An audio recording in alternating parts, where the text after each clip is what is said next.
Coming up tonight on CTV News, a nonprofit works to address food insecurity in Prince George's County. Also, a major retailer is limiting which reusable bags can be used in their stores. Plus, a local teen artist is getting major recognition.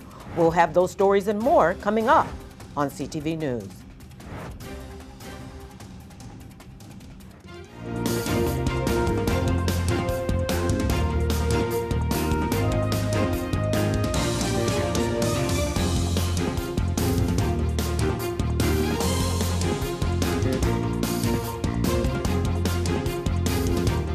Good evening. This is CTV News for May 28th. I'm Mariah Jalad. Thanks for joining us.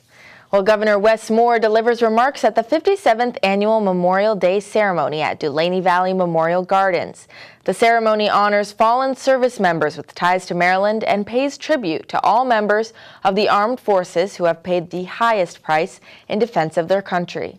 2024 marks the 57th anniversary of the Memorial Day ceremony held in Dulaney Valley's Circle of Immortals, an area dedicated in 1967 and reserved for Marylanders killed in action.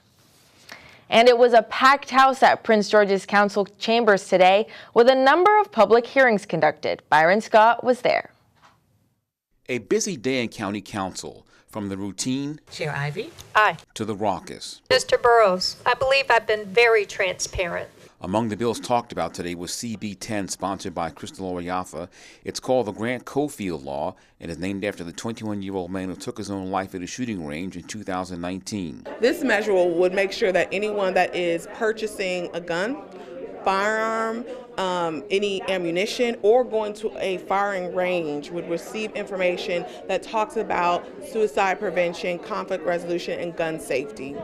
Putting literature in zones or places where people have access to firearms is not only a great strategy to actually save lives, it will actually protect so many of us in our community from future harm. A vote on the measure is expected at Council's next legislative session. We are now on fixed incomes. The cost of everything has gone up tremendously. The public hearing that packed the House was about CB 7, a revised property tax credit that would allow seniors, including those who already qualify for the homestead tax credit, to also be eligible for an additional tax credit of 20%. I'm hoping that our entire council will vote in favor of this. I've lived in the same house over in Fort Washington since 1981 when I first bought my first property, and I'm still in that same house. The bottom line is that we seniors should be able to age in place in our long-time homes. We need you to support us and protect us, and we're asking you to do so. Thank you so much. Things became heated when the bill's sponsor, Ed Burrows, asked for and was denied a vote today on the measure. We actually voted on confirmations today. I said an aye for confirmation. So Confirmations? how can we vote on confirmations and not vote on this bill? Should if the I budget turn is an to issue, Ms. then maybe we Gresham? should just vote and everybody Excuse me. vote how they feel. Excuse me, Ms. Blagay. To act upon a bill, you have to act upon a bill on a legislative day. Today is a business meeting. So you can introduce a bill or enact a bill on a legislative day, but you cannot introduce or enact a bill if it is not a legislative day. Council leadership seemed to suggest that with the FY 2025 budget already adopted, Burrows' bill may have to wait for next year. I am very disappointed about that. Myself and many of my neighbors showed up here to support the elderly tax credit, and now we're hearing like, not today, there's no money in the budget. As for when there will be a vote on the tax credit, that is uncertain. In Largo, Byron Scott, CTV News. And 39-year-old Bridget Robertson of Seat Pleasant has been charged with first-degree murder for fatally shooting her stepfather, Gregory Bird Sr., during a dispute. On May 10th at 6:35 p.m., police responded to a report of a shooting in the 6500 block of Pennsylvania Avenue in District Heights. That's where they found Bird suffering from multiple gunshot wounds. He was taken to an area hospital where he died on May 22nd. Anyone with information relevant to this investigation are asked to call detectives at 301-772-8960. And if you shop at Giant, listen up. In an effort to prevent theft, Giant Foods just announced that it's banning large bags from select stores. And that includes the stores on Audrey Lane in Oxon Hill, Branch Avenue in Marlow Heights, and Silver Hill Road in District Heights. Suitcases, duffel bags, or any bags larger than 14 by 14 by 6 inches are prohibited. In a statement, the grocery chain says, quote, "We need to be able to run our stores safely and profitably, and they say we take these responsibilities seriously. They say we sincerely appreciate your understanding and cooperation as we work together to create a more secure shopping environment for everyone." For the very first time since the Key Bridge collapse in March, a cruise ship set sail from the Port of Baltimore. Saturday marked the event and milestone, a sign that business is returning to the port, according to administration. Passengers boarded the Royal Caribbean's Vision of the Seas cruise ship for a 5-night trip to Bermuda. Even with the Dolly cargo ship now out of the river, salvage operations are ongoing, with a goal to restore full access to the Federal Channel in June. And you're watching CTV News. Still to come, it's wedding season, and we have a few tips and tricks to keep your beautiful day below budget. Don't move. You gotta believe without seeing. You gotta keep going, keep breathing. When you face a day, it feels like you're gonna break. You gotta believe without seeing. You gotta keep going, keep breathing.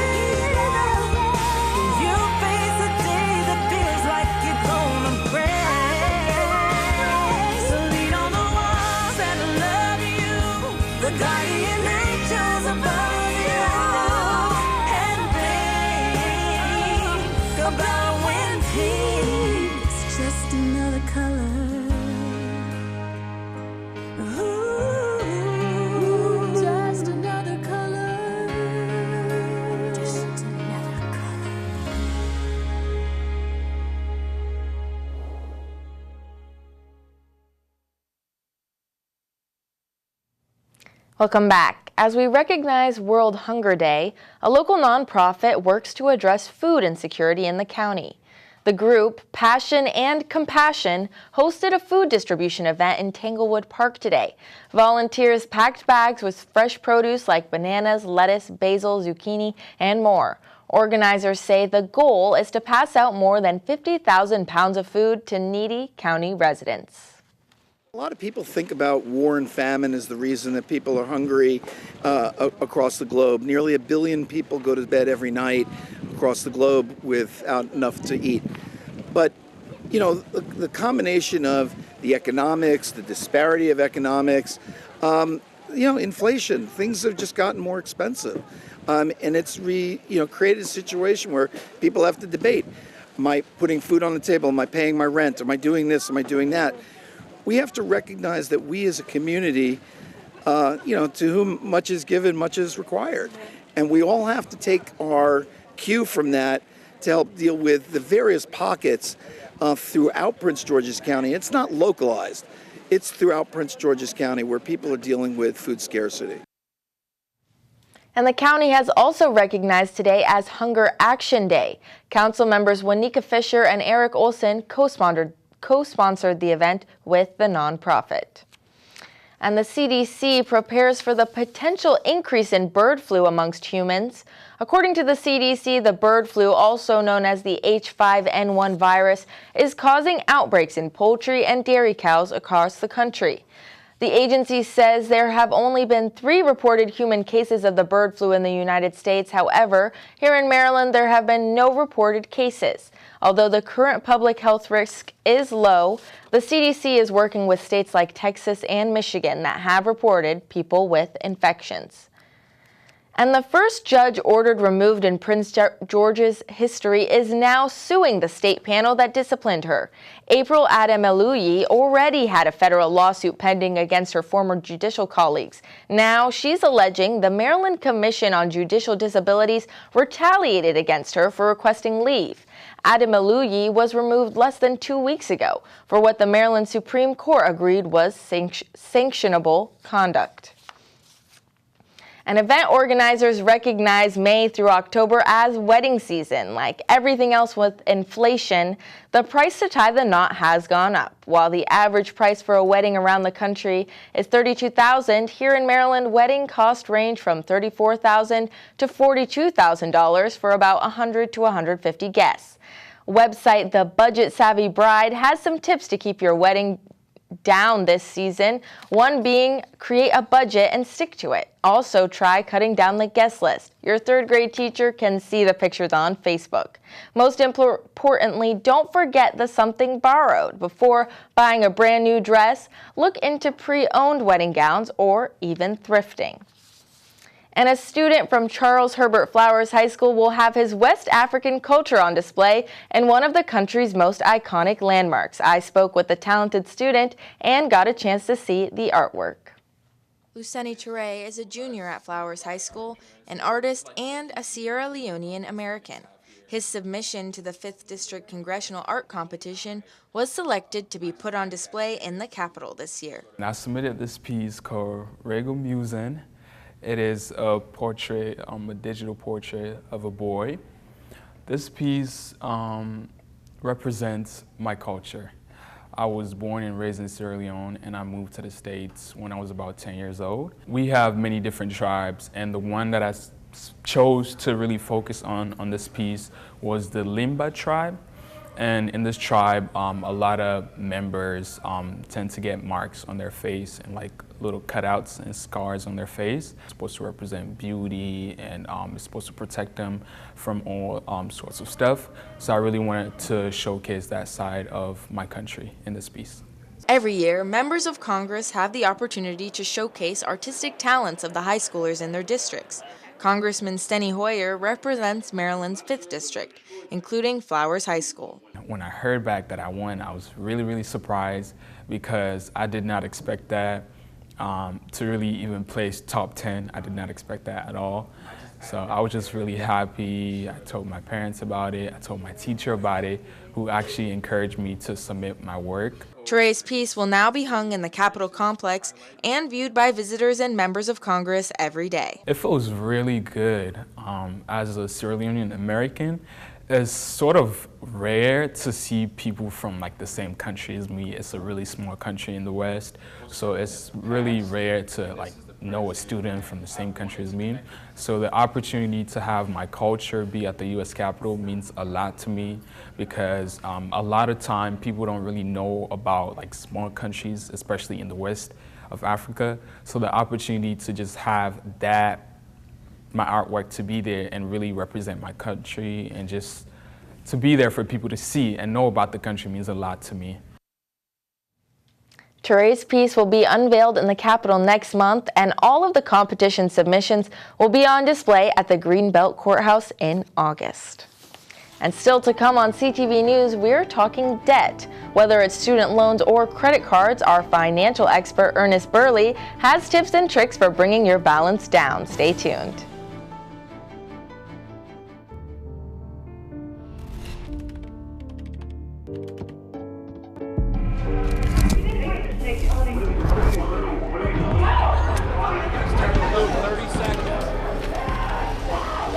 I'm an ex-drug dealer, and I'll be your sub today. Can you see anything different as a pill? No. You don't know? Fentanyl is being mixed into everything now. There's only one thing that will save somebody's life. That is naloxone nasal spray. Fentanyl, it's cheap, it's potent, and it's profitable. Why would drug dealers put a lethal dose of fentanyl in drugs if they know it's so harmful? Really just all about the money. I just didn't realize that one pill could change your whole life. More kids should know.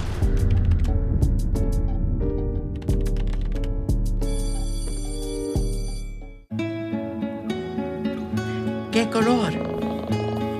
Perfecto, mijo. Gracias. Thank you. What's wrong, mijo?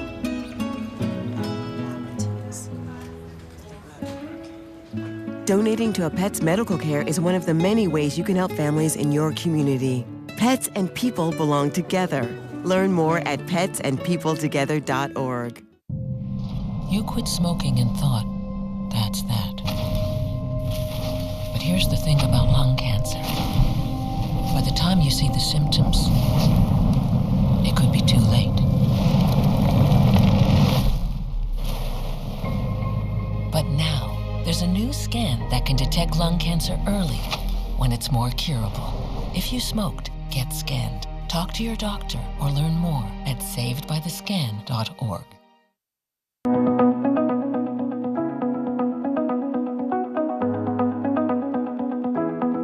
Did you know that the average American has over $22,000 of debt, and the American household debt hit a record of $16.9 trillion at the end of 2022? That's up from that's up 2.75 trillion since 2019, according to the Federal Reserve.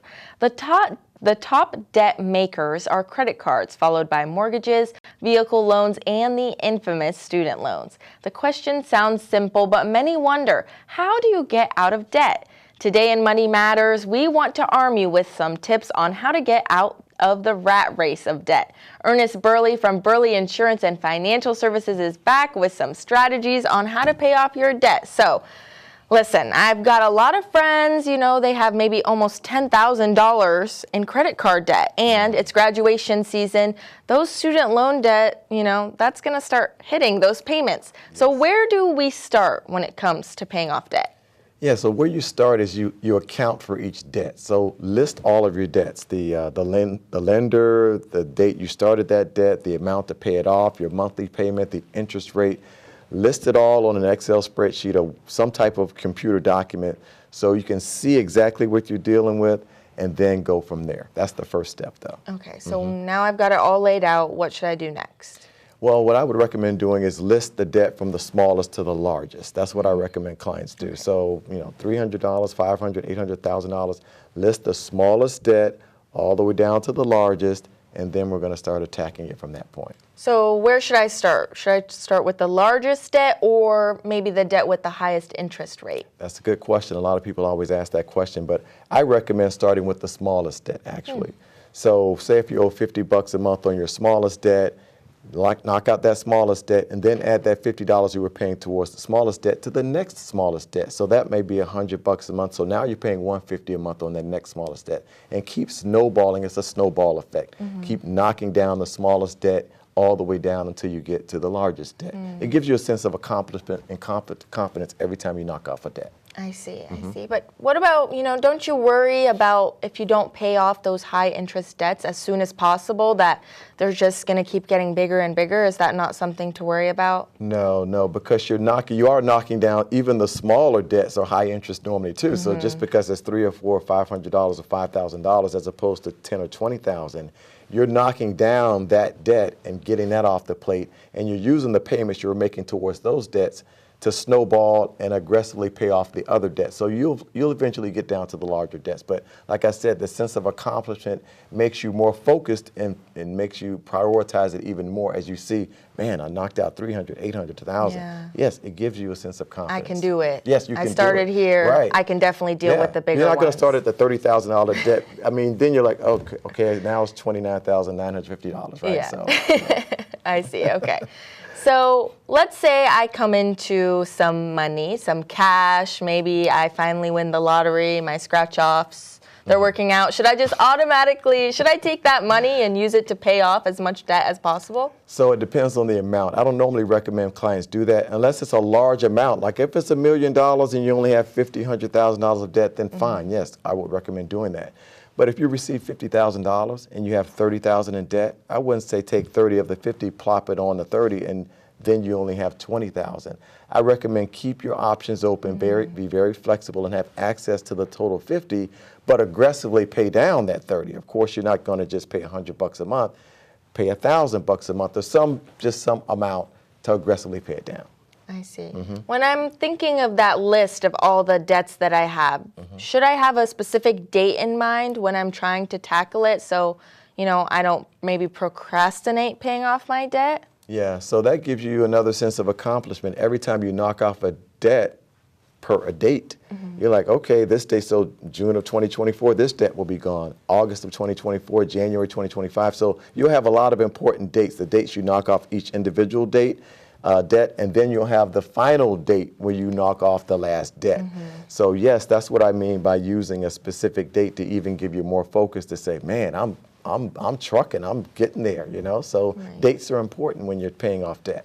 But if you happen to miss a date, you know, that can be discouraging. What can you do to make sure that you're still on track, even though you might have not made it that specific date? Well, that's not a problem because you would have had successes already, and you won't be that discouraged by saying, okay, I was supposed to be done with this in June.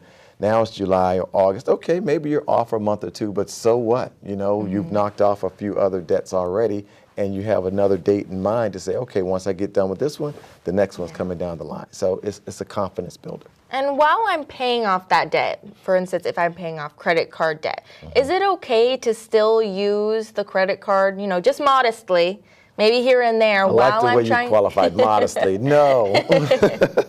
Okay. So no, you don't want to accumulate more debt while you're trying to pay off debt. So no, I don't recommend doing that at all. Look at your cash flow worksheet. Use your credit card, your debit card. Use the envelope system we talked about before to stay on budget while you're paying off debt. Okay, I see. Yep. I'll keep that in mind. Thank you very much. All right. So now, individuals should always contact their own financial professionals and attorneys to help answer questions about specific situations or needs before taking any action based on this information. And still to come, CTV's Simon Buggs has the Tuesday Sports page, and he's got the softball highlights from over the weekend. Hey there, everyone. Hope you had a nice Memorial Day weekend. Coming up in sports, I've got some highlights for you from the softball state championship game between Eleanor Roosevelt and Leonardtown High School, and also an NBA legend passes away. Stay right there. If I could be you, and you could be me for just 1 hour. What's up, people? Get pumped because it's time for your Tuesday Sports. If I could be you, and you could be me for just 1 hour. If we could find a way to get inside each other's minds. If you could see you through my eyes instead of your ego, I believe you'd be surprised to see that you've been blind. Walk a mile in my shoes. Walk a mile in my shoes. Yeah, before you abuse, criticize and accuse. Walk a mile in my shoes. Walk a mile in my shoes. Well, before you abuse, criticize and accuse. Walk a mile in my shoes. Jason, let's go see your room.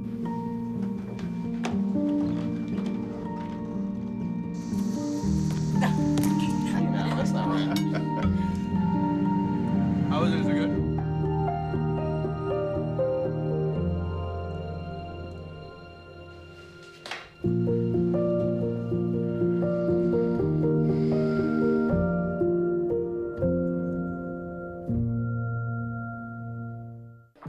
How do you know when you've made the right decision? It's the feeling you get in your gut. The one that tells you what's right or wrong. It's the one that says, sure, I can have a drink. Or the feeling that says, okay, I've been drinking. Now what? It's the voice inside you that says, I'm buzzed. Better leave the car when it's time to go. Plan ahead.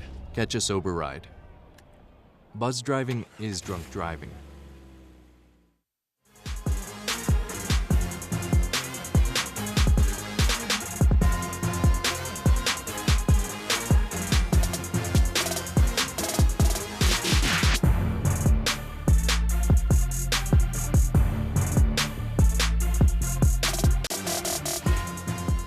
What's up, people? Get pumped because it's time for your Tuesday Sports page. We'll start first with some high school softball news. It was an exciting weekend for softball fans as the Eleanor Roosevelt High School softball team took the field versus Leonardtown in the state championship game over at the University of Maryland. Roosevelt and Leonardtown fans all gathered at the Terps softball stadium to root for their squad and watch them try and take home the state title. Beginning with the first inning, Leonardtown was able to get their first run of the afternoon thanks to this homer from second baseman Vanessa Brooks.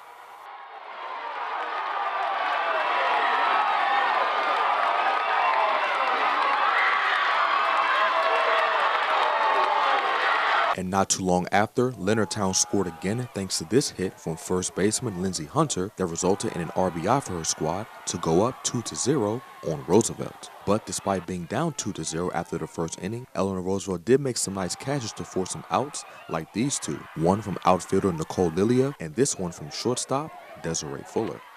Moving on to the second inning, Roosevelt did a good job of limiting Leonardtown's offense as they only allowed them to get one run in the inning because of plays like this throw from catcher Samaya Smith to the Lady Raiders' third baseman to give their team an out and stopping another potential run.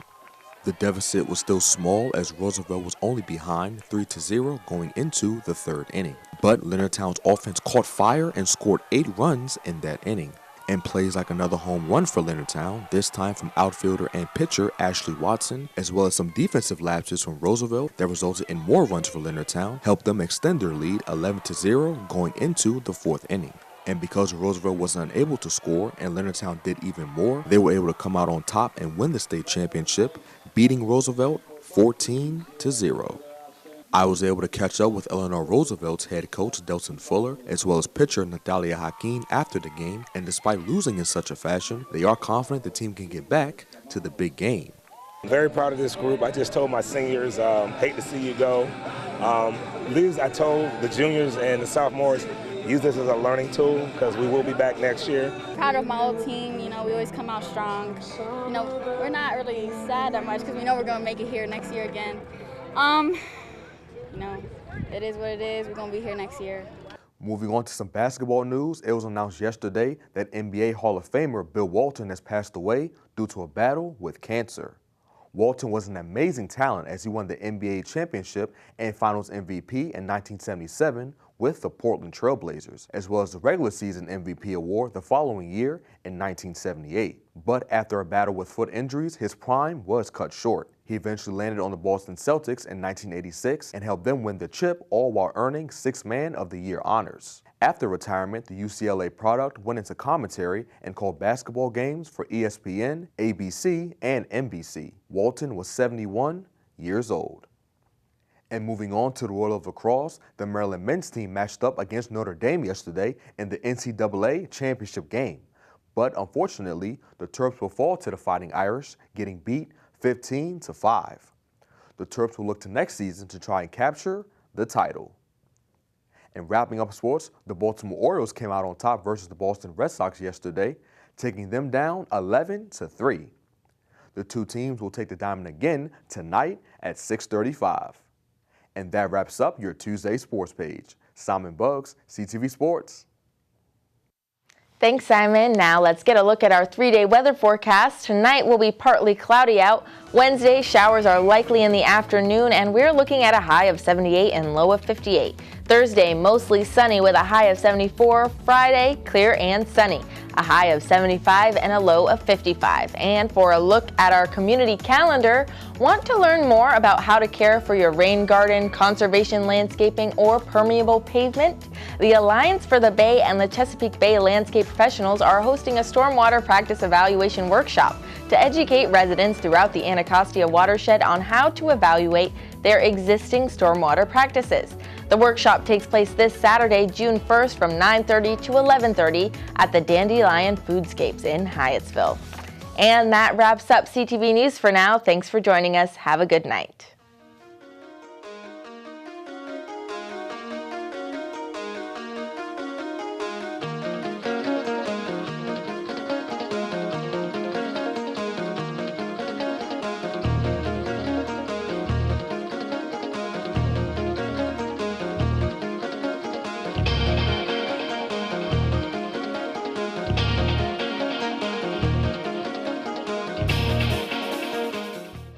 My name is Irene. My job is community school coordinator.